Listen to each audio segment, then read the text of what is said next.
Hey guys, hopefully this is working. Sorry, I had a little bit of a glitch. And welcome if you're joining me right now. I am checking to see if this is showing up. If you can see me, give me a hi in the comments.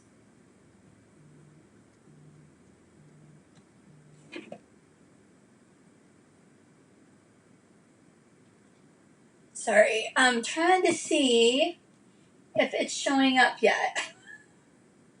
It says I'm live in the right group, but oh wait, there I am. Yay. Okay, sorry. Slightly was checking on my laptop to see if it had connected. So if you're here and you see me kind of looking to the side, occasionally it's because I'm checking the laptop. I am using a program called Ecamm Live, so I should be able to. Hey, Tatum! Oh, yay! All right, you can see me, and so we are good to go. I have a very enthused coworker here who would like to be part of this process. So we'll see if we can get him to behave himself. But so happy to be here with you guys. And for those of you who don't know, I'm Michele Perry. I am the owner of Design to Thrive Creative. I work as a business consultant with creatives, helping you to really nail your strategy, nurture your creativity, and build brands that thrive. And hi, Hannah. Oh my gosh. We're just going to wait for a minute or two to see if some more join us. And this is exciting. I've not actually used Ecamm Live in this particular method before, so I'm thrilled to be able to connect with you guys. And I don't know, is it just me, or it's like it's just a crazy time? It's a really crazy time with Corona and COVID and all of the rest. So, well, thank you guys that are here. I'm going to go ahead and we're going to just get started. And just so, hey, Michelle Cole, good to have you. Yeah, you found me. Yeah, sorry, I was doing a test in another group, and that like nobody's in except for me. And I forgot to switch the group to this one. User issues, right? Okay, so we're going to be talking about creativity and resilience as it pertains, like with your business, as well as just, as creatives and entrepreneurs, our businesses and our personal lives and the way that we are doing, on a personal level, they're really hard to separate. And one really does affect the other. And I can't imagine some of the stress that some of you guys are under with just the way the economy is going and the whole situation with COVID. And if you have any questions that you really want me to cover over about resilience and building resilience into your personal creative practice as well as your business, pop them in the comments and I will weave them in as we go. So basically, and for those of you who don't know, my mom, she went home to heaven about a week ago. The day after Mother's Day, she passed away from a 4-year battle with cancer, and it's been a really hard week. And I've had a number of people call me and ask me, "Hey, do you want to reschedule?" We had the funeral yesterday, and no, I don't. I feel like there's not a better time to talk about this topic when it is super relevant and something that I'm walking out myself, because the things that have real power are the things that we walk out and that we know about and that we're enacting in our own personal practice. Kind of like you can't give away something you don't have, right?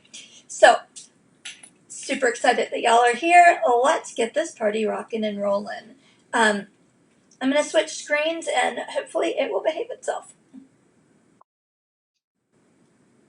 Aw, thank you, Tatum. Oh my gosh. Like, you guys have been amazing in your support, and I just can't even say enough. So, switching the screen around. Now you get to see my screen.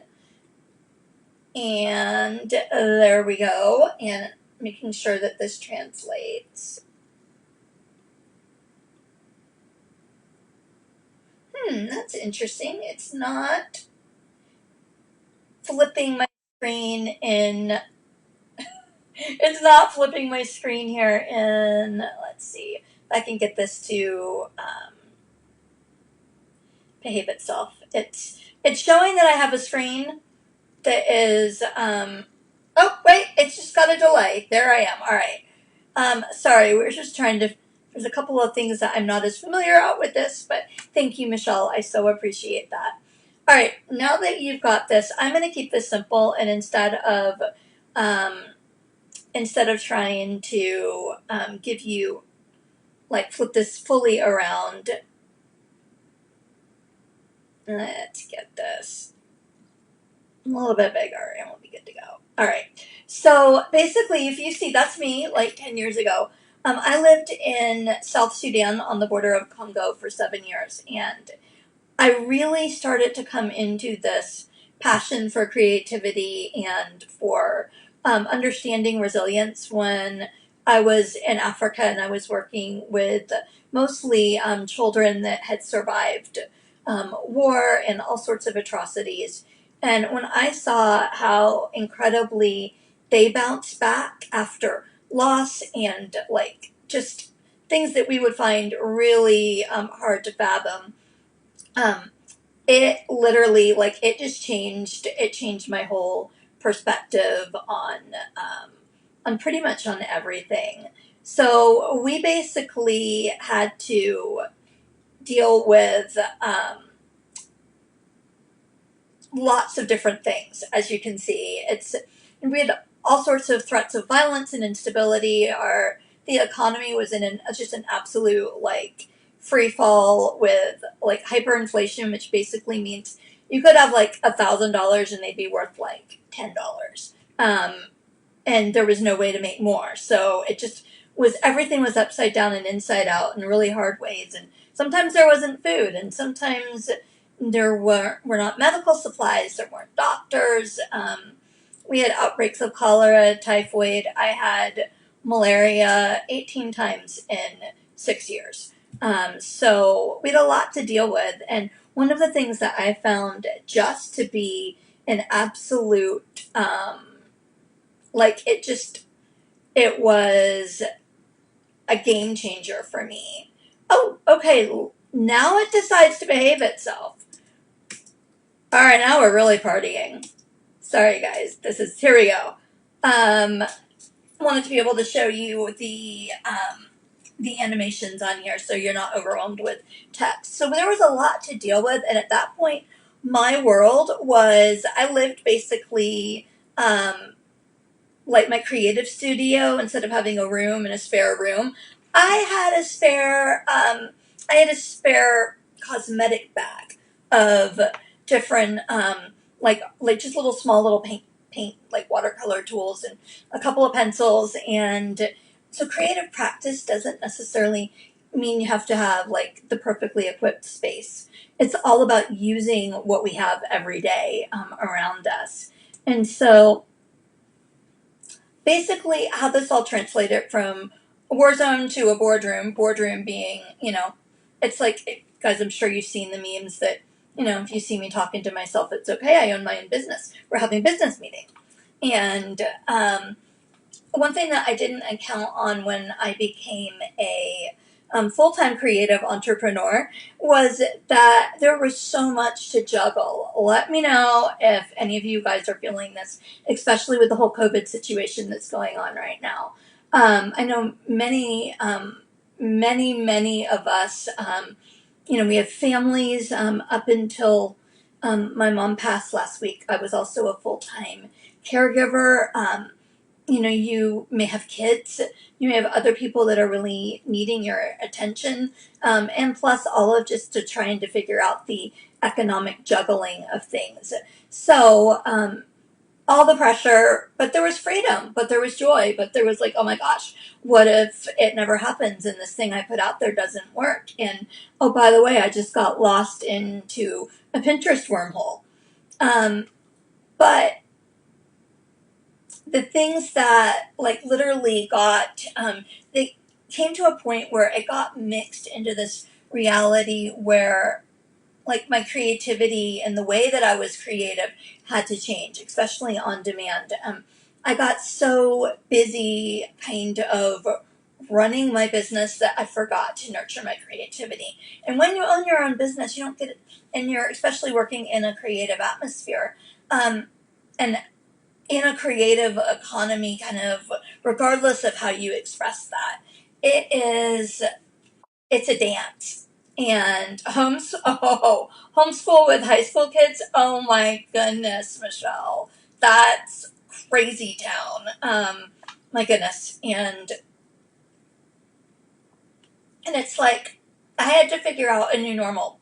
And I know all of us are figuring out a new normal. And I want you to know that, like, I am just, if you ever need to just hop on a Zoom call, and because you're struggling and you need someone to like validate that and witness that and just be present, yeah, I'm totally down for the Zoom calls. I really am, because you guys are like family, and I want to make sure that I do everything I can to be a support to you guys as you need, you know, need things as this whole dynamic situation keeps changing, which makes it really hard to figure out what to do next. Do we create or do we organize? Do we make stuff? Do we build an email list? Do we focus on client care or self care? Do we work in our businesses or do we work on our businesses? And, that was hard enough before you throw in the incredible amount of uncertainty that is our current situation. Um, so basically, if you look at what is resilience is the ability to adapt in the middle of the unknown, in the middle of maybe losing some of your clients or having to postpone and reschedule, and you don't have payments coming in the way you are. You're hung up like for hours and days online trying to take advantage of quote unquote relief packages. I know there's been huge amounts of frustration there. And not to mention, anytime we try to get anything done on the phone, it's always swamped because now everyone's having to do things through like phone systems and automatic kind of interactions that we used to just be able to show up in person for. So the American Psychological Association talks about resilience as being the ability to adapt in the face of adversity, trauma, threats, or stress. It's made up of behaviors, thoughts, and actions. And here's the winning thing, that if you don't take away anything but this today, like, take away that resilience can be learned. This is not something that you either have or you don't have.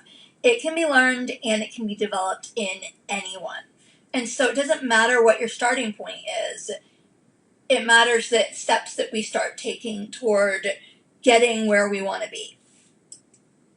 And so what does resilience look like?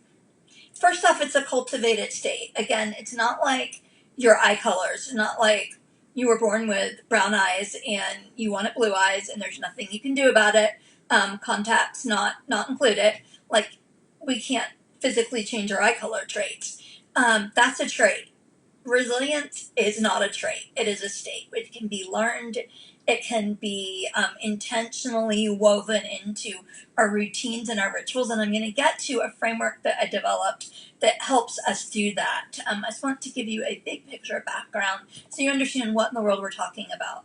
And if you have questions and I ever use a term in here you're not familiar with, please comment, and I will make sure that we have that defined. So if there's something that isn't clear, let me know. Put your hand up in the comments, and we will get that covered.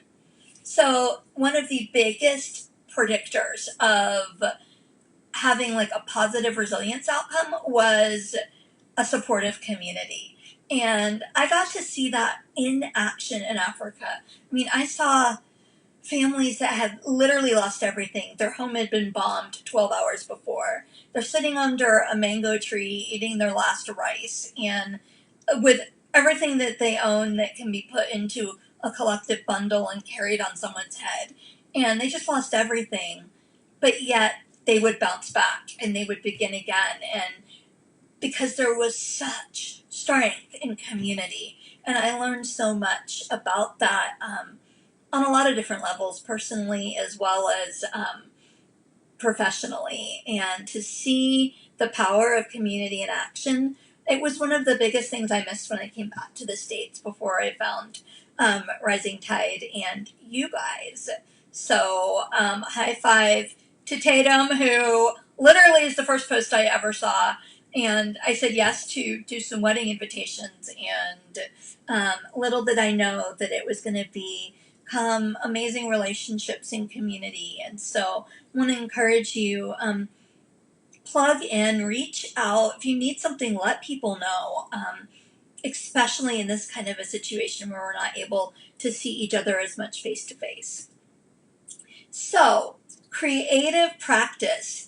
This is really cool, and I'm going to get slightly geeky on you for a moment. I absolutely love nerding out about things like neuroscience and brain science, and I would be a full-time graduate student if I were independently wealthy.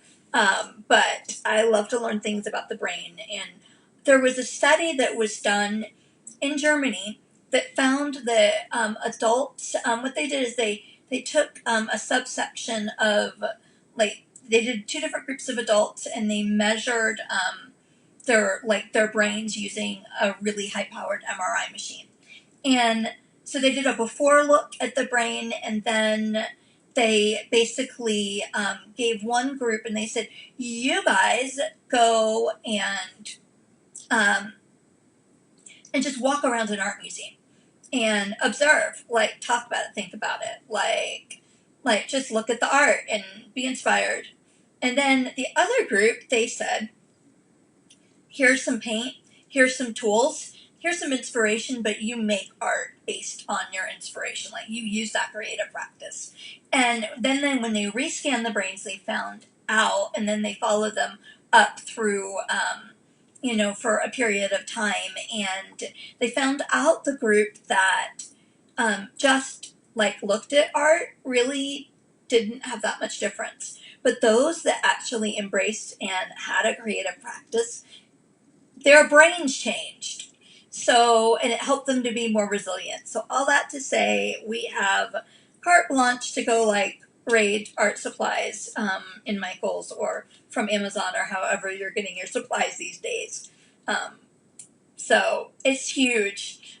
Creative resilience, and this is a definition that I came up with when I was working on my grad degree. I have a master's in organizational leadership, and I studied resilience and creativity and entrepreneurship. But creative resilience is the ability to build strength and adaptivity into our creative practices, and it allows us to really embrace creativity with confidence and courage. And it is possible to have a consistent creative practice, even if that's just like doodling in a journal or on the edge of your paper. That matters, and that will actually help you overcome, times of adversity, and to positively be able to, like, handle all the crazy changes that are going on. So this is a strong framework, and this is where rubber meets the road. And I am going to take this presentation, and I'm going to stick it into a PDF and upload it where you can grab it afterwards, and I'll link it in the comments so that you don't have to worry about taking notes. Just hang out, be encouraged while you're watching this. So the strong framework, STRONG, as you might imagine, they each stand for something. One of the biggest things about, like, helping your creative practice along is having the ability to seek wonder, and, like, to stay curious, to ask, positive, like, well, what if I did it this way? Or I wonder what would happen if I took my in-person coaching and made it online. So things, then we come up against obstacles, especially in this environment, to kind of try to look at it from a different angle and ask, well, what if I tried this? And what if I did that? And begin to frame that in a different way, and you may be able to garner a different perspective that is going to be really helpful for you and your business. Trust your gut, You know you and you know your business and your vision probably better than just about anybody. And that intuition, that gut sense, like we so easily override it and go, oh my gosh, well, that's not logical. But sometimes our intuition is actually our brain processing a bunch of changes in information and spitting out, like, hey, this is a really good idea, pay attention to me. And they've done studies in like companies that have looked at like CEOs and top leaders, that how decision makers in certain instances that they can make, if it's an area they're really familiar with and they have interacted with it, they've studied it, and then they're put into kind of a pressure cooker scenario, they actually can have made more effective decisions under pressure with using, like, leaning into their intuition as well as their logic. So trust your gut. It's not always right, but logic isn't always right either. So it's just sometimes we override those nudges, and it doesn't mean do whatever they say. It means just be aware of them um, and ask questions about, well, what if I did that, and take a look at it. This one is huge. Reframe the narrative might be the biggest tip if you literally only take one thing away about building resilience. Brene Brown, who I love and adore, she basically talks about the story that I'm choosing to tell myself. And what is that like? What does that mean? A couple of years ago, some of you know I was in a pretty bad car crash and I wound up with a brain injury. And I used to be a speed reader where I could read like hundreds and hundreds of words a minute. And that changed in an instant. And my whole like relationship with language and words changed in an instant. And so I had to reframe that. Like, if I wasn't gonna just give up on it altogether, I needed to reframe it. So instead of being a speed reader, I'm a deep reader. You know, I may not be able to read as fast, but I can read deeply. Instead of, in this particular situation, instead of looking at, you know, in this season, what I've lost with my mom, which is always like right front and central, I'm also choosing to look for ways that I see her where I haven't lost her, where that she's still present in so many different ways in my world, in memories, and in, like, oh, Hannah, another Brene Brown fan.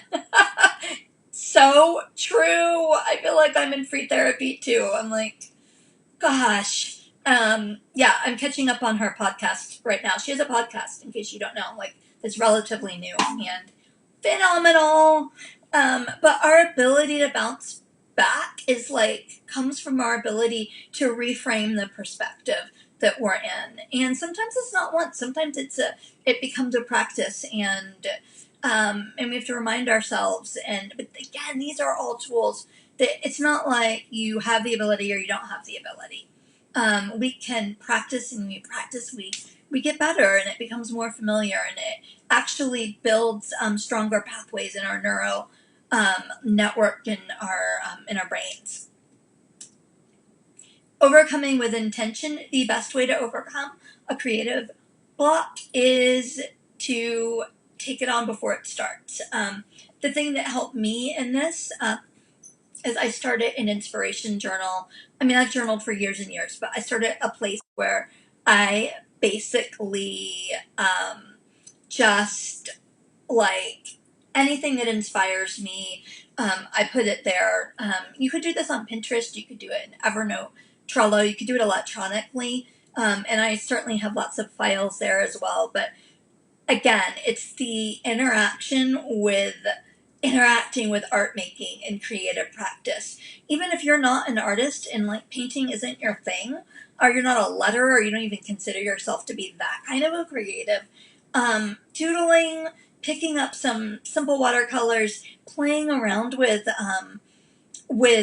just interacting with information and the things that inspire you in a tangible way is really good for your brain, and it's going to build resilience, not just for you personally, but also for your business. Because as many of us are solopreneurs, or we have very, very small teams, and in that case, our mental health and our mental wellness translate to be basically the mental wellness of our business in a lot of ways. So anything we can do to become stronger and more equipped and more resilient personally also bleeds into our business and vice versa. So it affects taking time to nourish our soul. I'll tell you, this is something I'm leaning hard into right now. This thing is going to help me get through this next season with grieving, not just the loss of my mom, but my dad died about 6 months ago. So there's a lot going on personally, and I will tell you, taking time to nourish our soul, even if it's like go sit under a tree. But newsflash, don't sit under a tree with carpenter ants. Yeah, found that out the hard way. Oops. And for like business, and I don't know if any of you guys relate to this, but if you've had times where you are just frantically up against a deadline and you feel like the most uncreative person in the whole entire world, you can't get any ideas to come together, and it's literally not happening. You're under pressure, creativity, ideas, the things that normally flow aren't flowing, maybe because there's a stressful environment like a pandemic out there, I don't know. Sometimes it's because we overthink and we try so hard to get the right idea and to get it to come together that we don't realize that our brains actually need bored downtime, where that time where we're not engaging our brain directly, where we're like taking a walk or we're washing dishes or we're taking a nap, that our brains have to have downtime so that they can process all the information. And then once that processing is happening, you may recognize it as an aha moment where you tried to find the problem solution. Aw, love to you too, Ainsley. Good to see you. And like our brains need to have that time to take all of that input and all that struggle and all the energy and stick it and let it simmer. And then usually, if you come back to a project, you'll see it a different way. Something will pop up and you'll be like, that's what I was looking for. So let me encourage you, if you are really stuck and you're frustrated, to put it down, walk away, do something that does not mean heavy brain power. Do whatever you do, that you wash dishes, vacuum, take a walk, exercise, and let your brain just take all that information in, and when you come back to it, you'll be able to look at it with fresh eyes. And then the last part is gratitude. See, none of this is rocket science. It's not.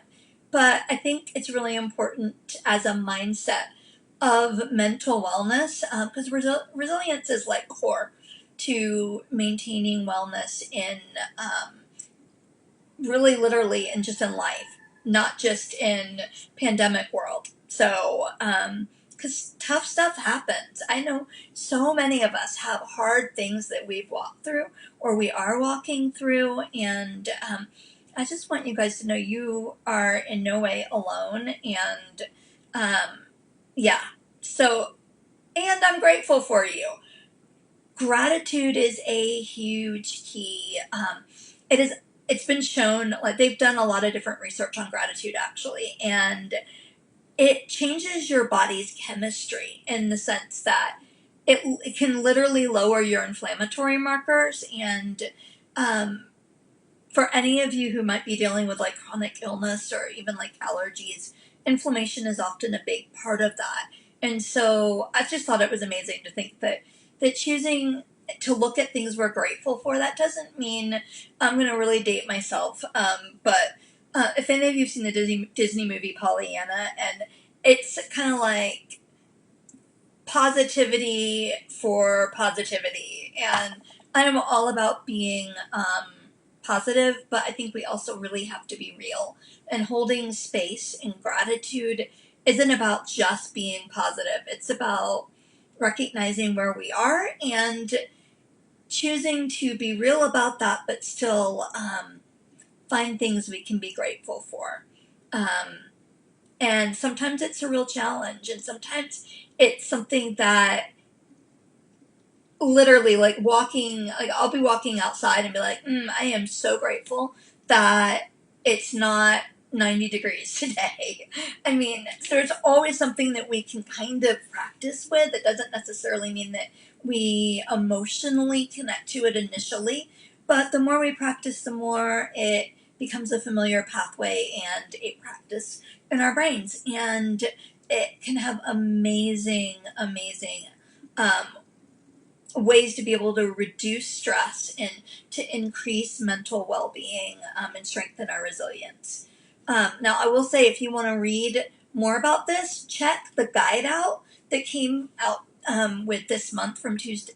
Well, not Tuesday Together, from Rising Tide, rather. And there's an article that has a lot of this in there that I wrote. That this is, you'll recognize if you've already read the article, but I just wanted to take all of this and to encourage you guys that you're not alone. We're not alone. We do have community. We have an incredible opportunity in the middle of all the hard things that are going on right now to make a difference and to use entrepreneurship and our creativity in ways that serves our community and builds our business. And the way that we steward our own mental wellness and the mental wellness of our business, if you will, the wellness factor on our brands, is going to have everything to do with how we are able to bounce back and break through, and stay in there for the long haul. Because I don't think anyone knows how long this pandemic and the things that are going to be affecting us are really going to last. But if you are struggling and you just want someone to listen and hang out on a Zoom call, cyber coffee, um, yeah, like I'm taking about a week off to just kind of keep processing these last season that I've been in. But starting in June, I am just all over that. Would love to be able to cheer you guys on and build relationships and just help in any way that I can, because it is a slogan, we're all in this together, but there's some reality there, and together is really where resilience comes most alive. So I want to tell you, I'm really grateful for you, and I am so grateful for the, let's see if we can get this. Well, I was going to see if I could flip around so I could see you, but my eCam doesn't want to flip my camera. So I will catch you guys later, and I just want you to know that you are loved, you're not alone, and I am really grateful for the leaders. Thank you, Tatum, and everyone that has made this possible. And if you have any questions, if you're watching the replay, I'm going to put my email in the comments, but I will also feel free to comment on the replay post, and I'll be checking in on it, and we will get that covered. So I hope you guys have a wonderful rest of your week, and it's been awesome hanging out with you. Thank you so much.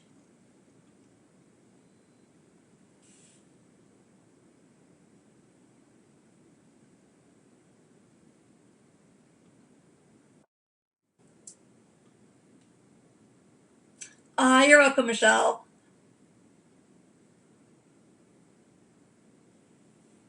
Oh, I just figured out how to turn it off. Sorry, tech problems.